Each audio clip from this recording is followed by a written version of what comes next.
নমস্কার সবাইকে, আশা করছি সবাই খুব ভালো আছেন, সুস্থ আছেন। আমি আপনাদের ডোনা আবারও নিয়ে চলে এসেছি নতুন একটি ব্লগ। বুধবার দিন দুপুরে আমি, প্রিন্সি আর প্রিন্সির পাপা আমরা চলে গেছিলাম আমার মাসির শাশুড়ির বাড়িতে। প্রত্যেক বছর ওদের বাড়িতে বিশ্বকর্মা পূজা যেদিন হয় ঠিক সেই দিনই বিশুরি মায়ের পূজা হয়, মানে মনসা মায়ের পুজো হয়। খুব সুন্দর, দেখতেই পাচ্ছেন মূর্তিটা খুব সুন্দর ছিল। তারই সাথে বাবা বিশ্বকর্মার মূর্তিটাও খুব সুন্দর ছিল। বাবা বিশ্বকর্মার ভক্ত আমরা যারা, আমরা বিশ্বাস করি যে তিনি হচ্ছেন বিশ্বের সব কর্মের সম্পাদক, তাই না? তিনি সব ধরনের শিল্পের প্রকাশককে আমরা বলে থাকি। তাছাড়া এটাও শুনেছি যে কৃষ্ণের যে রাজধানী ছিল দ্বারকা, সেই শহরটি উনিই তৈরি করেছিলেন। আমি তো সেটাই জানি।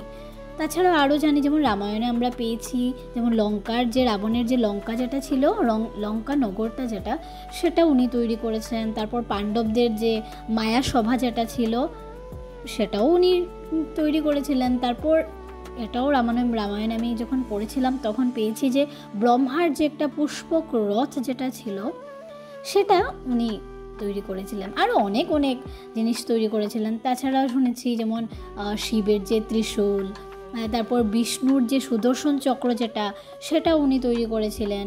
তারপর ইন্দ্রের বজ্র, মানে সব কিছুই। তো ওনাকে এক ধরনের ইঞ্জিনিয়ারই আমরা বলতে পারি। বিশ্বের সর্বপ্রথম ইঞ্জিনিয়ার তো আমরা বিশ্বকর্মা ঠাকুরকেই আমরা বলি, তাই না বন্ধুরা? এবার আসি প্রিন্সের কথায়।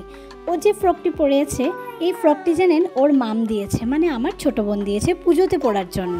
তো এটা একটা নতুন একটা ব্যাগে রাখা ছিল, আর পুজোতে যাওয়ার জন্য আমি আলাদা একটা জামা ওর জন্য বার করছিলাম। তো এরই ফাঁকে থেকে ও ওই ব্যাগটা থেকে ওর মামের ড্রেসটাই নিয়ে এসছে, আমাকে এনে এভাবে ধরিয়ে দিল। তারপর ও বোঝালো যে ও এই জামাটা পরবে আর কি।